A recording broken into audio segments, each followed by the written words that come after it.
Okay, good afternoon, everybody. It is today is Friday, the 18th of June, 2010. This is Brian Shannon from Alpha Trends. Let's go ahead and take a look at these markets. We had a pretty quiet session here today, as we can see on this 1-minute chart of the S&P 500 ETF, the spiders, just kind of chopping back and forth in a pretty tight range all day. We had a little bit of strength early on, but really just more of a waste of time. Is the way I would look at this session overall. We did trade in a pretty tight range and holding above the key, what was prior resistance, and now is support here at that 111 level. So I think for the week, we look pretty good here. We had put in some work underneath this 111 area, and then we had jumped up there on a gap, kind of pulled back a little bit, and Tuesday and Wednesday were the big gains. Obviously the last 2 days were pretty quiet, but looking at this 65-minute time frame, I've got a 5, 10, and 20-day moving average. They're all rising. An intermediate term, that's usually a pretty bullish sign. But again, we look at the daily time frame, we're still below that declining 50-day moving average, which tells us that longs are the way to go in here, but you just can't trust that full position size.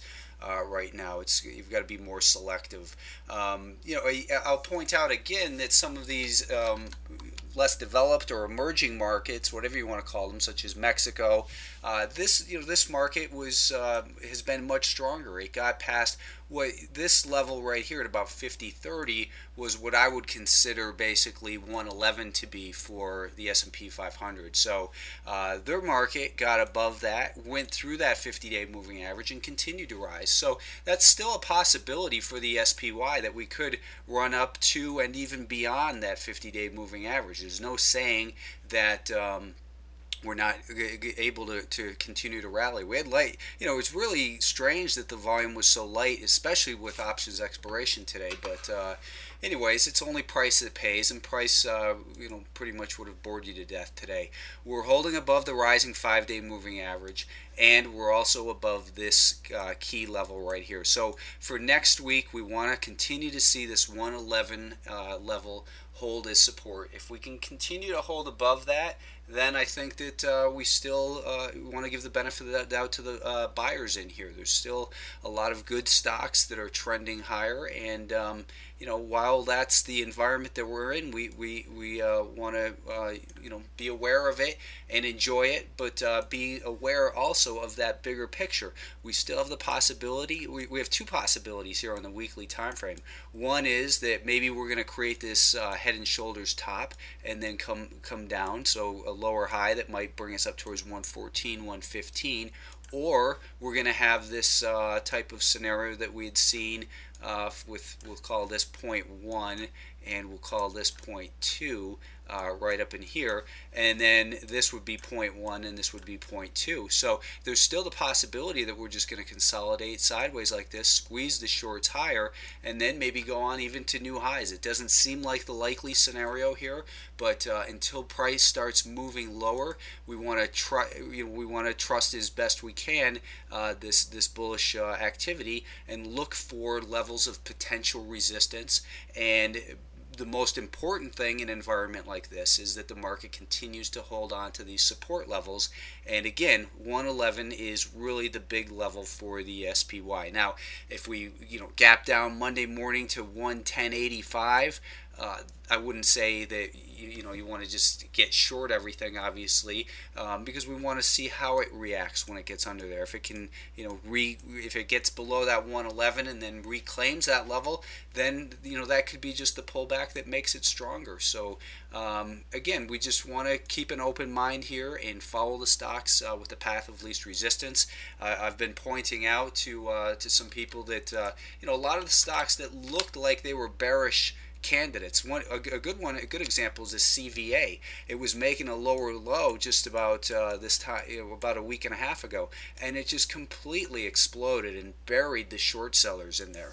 I was talking bearishly about stocks like ASIA possibly breaking down. We never got short them because they didn't break the support, but squeezed right up to that 20-day moving or 50-day moving average, up 4 points here in the last week. And we also had in that same group CAAS CAAS, we were looking for a short to break down, but it never did. So, you only get involved in these stocks when the momentum turns back lower, and that is to the short side. And otherwise, you give the benefit of the doubt to the stocks that you're looking at, and the ones that you're long in, and protect your profits and be aware of important technical levels such as the 50-day moving average here for the Nasdaq. Now today it touched it perfectly and then closed below it. Again, moving averages are a reference point. They're not a they're not a system. They shouldn't be used, in my mind, as a system to trade off of. You could say, well, I would have made money if I sold short as it touched the 50-day moving average today. And you would have, but what would have happened on this day? Or what happened if you tried to buy on that day? Or short it on this day right here? So touching a moving average, it's something that gets a lot of attention, media-wise and that sort of thing, because a lot of people do look at these moving averages, which is where their value comes from, is that enough people look at them that they tend to become a self-fulfilling prophecy, where we have a market that's had just this real nice rally here over the last week and a half, 2 weeks, from 44 up to 47, and you look at it and say, well, this market's just run 8%, 9%, and you always want to ask yourself, where has it come from? Is it getting extended? It does seem like it's getting a little bit extended. And then the second question is, where does it have the potential to go on the upside until it's likely to encounter a source of supply? Well, enough people look at that 50-day moving average and the fact that it's just basically at this important level right here that was support, which then acted as resistance at this 47.50 area, that what happens? It becomes, again, a self-fulfilling prophecy, because the buyers start to look at this and say, let's stop, let's slow down, let's take our foot off the gas here, let's not buy as aggressively. And the short sellers who've been getting squeezed are saying, well, let's stop covering. In fact, let's put a little bit more of what we covered back here at 45, 46. Let's put some back out to the market because it's at what they perceive as a potential resistance level. So then you get natural selling as well. Some people will say, well, it's up to the 50-day moving average, I'm going to take my profits there. So the point is, we tend to get less aggressive buyers in there, or less demand, and we have a little bit, maybe not quite aggressive supply yet, because the tide hasn't changed on the shorter term time frames, but it turns into an important battleground. And that's what we have here, is a battleground, just as we saw on the S&P 500, or in all these markets. The 200-day moving average has been a battleground as well, and this week we held back above it. So if you recall, when we first closed below there, that got a lot of people bearish. Now those same people, I mean, you can't get bearish on a break of a moving average, or bullish on a break of a moving average. Similar to volume or any other indicator or any oscillator or derivative of price action, only price pays. Price is really what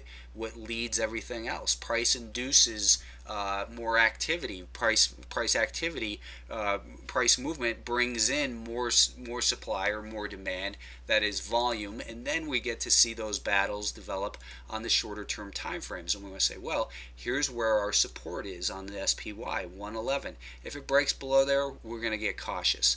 On the Nasdaq, we want to see that this market continues to hold. Here, the key level in here is probably about 46.5 or so, and we can see that we've got, again, this is the level that we just seen on the daily time frame that had been support in here and then followed as resistance. Then you can look at things such as Fibonacci and say, well, is this significant based on Fibonacci? I don't even know. But when you look at it here, let's just clear away all these lines, and we take a look at the range of the Qs for the year, including that low of the flash crash. Well, we're right at a 61.8% retracement as well. So now we have, in this same area, we have a 50-day moving average which is declining. We have a market that's just rallied 8% into this prior level of support, which has offered resistance as well. And it's also the 61.8% retracement level. So say we have the same thing, such as some people just trading solely on Fibonacci, and they say, I'm buying here and my price objective is a 61.8% retracement of this range. So if they're trading on nothing else, that maybe they bought back in here as it cleared to 38%, let's just say, and they said our target will be the 61.8%. So those people might be looking at it and saying, well, I'm going to offer some of my supply out here. Other people would say, well, it's at the 61.8% retracement level, so I'm going to stop buying. Or shorts might say, hey, it's at the 61.8% retracement. Here's where it should fail. Let's start putting some bigger offers out there. So we have people coming, buyers and sellers coming together in this area for a couple reasons. Because it was prior support, which turned into resistance. Because it was a 50-day moving, because it is the location of the 50-day moving average, and because of the Fibonacci. So we have a confluence of these different technical indicators and price that tell us that this is an important level where what do we want to do? We want to just be alert that this is an important battleground, and here this isn't the time or place to be making really aggressive bets. We want to wait to see who takes control, whether the buyers, is this a correction through time that's going to be similar to the Mexican market where it just kind of consolidates there and then runs higher, or is it going to be a cement wall that the Qs can't get through? I think that making a bet either way, there's really not an advantage to that. And here we see that we're also holding above those January highs, which had been important for a while as well. And that's right at that 46.50 area. So we've got really, again, when we look at that 65-minute time frame, or was I looking at a 30, or what was, I think I deleted the lines off there. But anyways, we have this this area in here as an important battleground, and then the 40 as far as potential resistance. I didn't draw that properly, but then we've got the 46. So it's looking like we're in the middle of an important little range here. So we're going to need more evidence, and that's what the market does, is it provides us new evidence each day and each week, and our job is to recognize the messages of the market and find where the opportunities are. This week, the opportunity was in gold and the gold miners. I've been talking about how this market was not making a double top, as a lot of people had called it. Instead, we had seen it pull back and create this this little cup and handle here on a 65-minute time frame. We can see it very easily. And looking at gold, it's up at all-time highs. I just don't know how anyone can be bearish this. We need to see gold break support levels before you can get bearish. But the key was that gold was strong. It's been holding up, and the gold miners have been really a laggard. We've been talking about this level right here at 51.5, 51.40 basically. And Tuesday right here at about this time, I tweeted that there was some interesting strength in the gold miners, and that's when I started talking about stocks like IAG Tuesday morning, right in here. I let go of it early, like I always do, but stocks like IAG, GFI, then SA, this one I was talking about subscribers too, because we were talking about it yesterday in here because it had a great looking chart, and I see Zor Trades was all over this as well.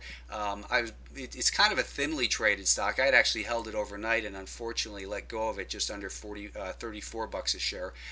Yesterday I was also talking about this RGLD, and it tweeted some trades in there that breaking that 52.60, and then I got out at the end of the day. But this is a group that is the gold miners that looks like they'll be able to continue to offer some opportunity. We had also, subscribers have gotten involved in Newmont right here. So the gold miners are where it looks to me like short term they've gotten a little bit extended. They could continue to rally, but I think that they're due for a pullback, a pause that refreshes, maybe up in here, and then they can blast out.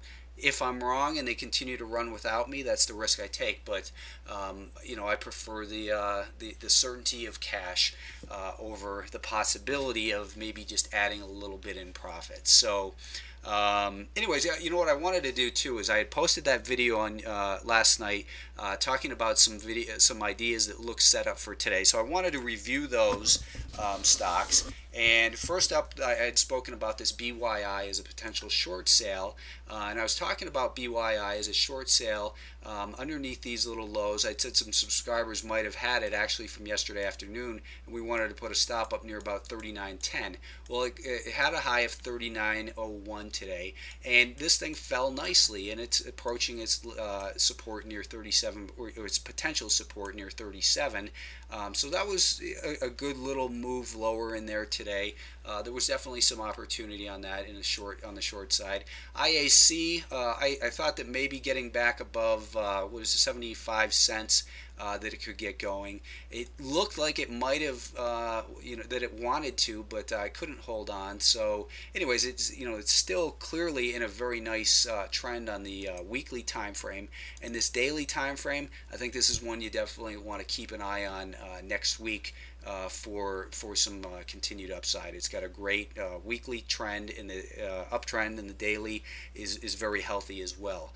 MENT was one that I was talking about as far as it's got this longer term resistance here about $9.80, and I thought that it needed to clear 980 to really get going. It didn't get above that 980 level, but it's still a constructive pattern, and I think that you want to watch it next week for even a move, maybe not 980, but maybe $9.70. If you can get above the highs of the last couple days, you could probably put a stop down under here, or even if you want to be a little bit more aggressive, at about $9.40, because these trends are becoming aligned. And if you look at this, it's trades an average of 1.1 million shares a day. So it might not be a stock that you've heard of, but it's definitely one that is bumping up against some resistance. We've got all these rising moving averages, and we've got a market that's favoring the long side for now. So this becomes, or continues to be, a good upside candidate. I was talking about VRX as well, that this isn't a real nice uptrend on the longer term time frames and the daily as well. We were going to look at this one as potentially getting above 47.05. Well, it didn't get above 47.05, so there should have been there's no reason to get involved unless we clear some resistance. So the stock dropped today, and I would say that it needs to heal a little bit before you would want to probably take a serious look at this again. But no reason that you should have lost money in it, because it never exhibited the strength above 47.05. We were also looking at the possibility of this Pactive, and my friend Derek Hernquist told me there's maybe some takeover news or something. I didn't read the link you sent me, Derek, but I appreciate that that there's maybe involved in some kind of takeover. But still a very nice looking pattern. I think that next week, maybe getting above that $30 a share, is definitely worth keeping an eye on, with a stop underneath one of these higher lows. And two others that I had mentioned were MDAS. I thought that MDAS might need to clear $25 a share to develop the momentum. And you look at the daily time frame, it's holding on real nice up in here. The average daily volume on this one is 660,000 shares. So you can see that this prior resistance held all week as support. We've got those rising moving averages up on big volume, and consolidated on light volume this week. In the longer term time frame, it's right up at these all-time highs, big cup and a handle on the weekly and monthly time frame that I pointed out. So that's one to keep on your radar for next week on strength. And then we were looking at the possibility of selling short this GNK shipping below $16.35. Well, it didn't get below $16.35, so there's no reason to be involved in it today. And anyways, that's kind of a look at the type of trading that I like to look for. Is I like to look for these swing trade setups, and my personal preference is that I usually end up day trading them. That's the way that I look at it. Anyways, I just am looking at my message here, and I see that the audio is sounding distant, so I just put my headset on. Hopefully that'll clear that up for you. Anyways, let me just say thanks to the people who have retweeted and given me these Follow Fridays today. Paul Mary, RC6956, Market Trend. Javier, let's take a look at ETN for you. We're going to take a look at about 5 minutes worth of stocks, and then it's weekend time. So ETN has rallied up to its declining 50-day moving average, and I think it's at a critical level like the Nasdaq. It's found support at the rising 200-day moving average, and now it's kind of at this intermediate term battle point of the 50-day moving average. So I think that if it could pull back maybe towards this the level where it found some resistance, pulls back down towards there and gets going, or it gets, or you buy it on strength above here with a stop just at about 72.50 or so. But the 50-day moving average is an important level for all these stocks in the market itself, and we've got this prior level, so it looks very similar actually to the Nasdaq. So anyways, I think we need more evidence before a real trade reveals itself in that one, Javier. Let's see. How about for JW 929? We take a look at PBCT. I haven't looked at any of these regional banks in a while, and this one is, it's in a downtrend. It has you look at the weekly time frame, and this thing's just a horrible mess. A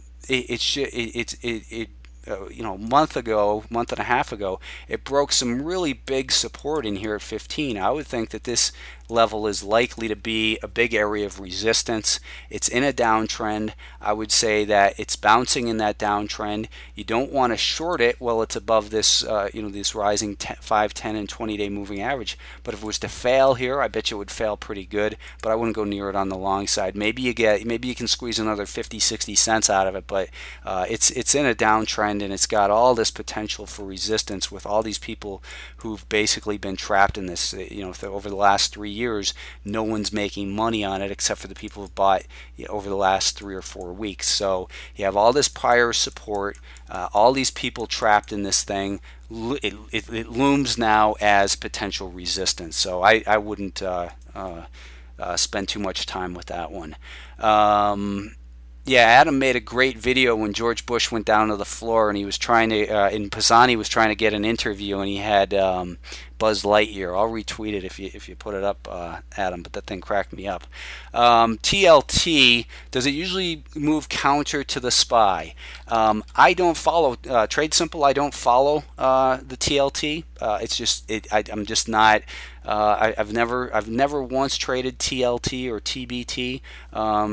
The bonds just don't do it for me. They gap too much, and I don't know what that relationship really is. I know that probably sounds ignorant to a lot of people, but I focus on trading what I'm looking at, and for instance, I'm not interested in the gold-oil relationship.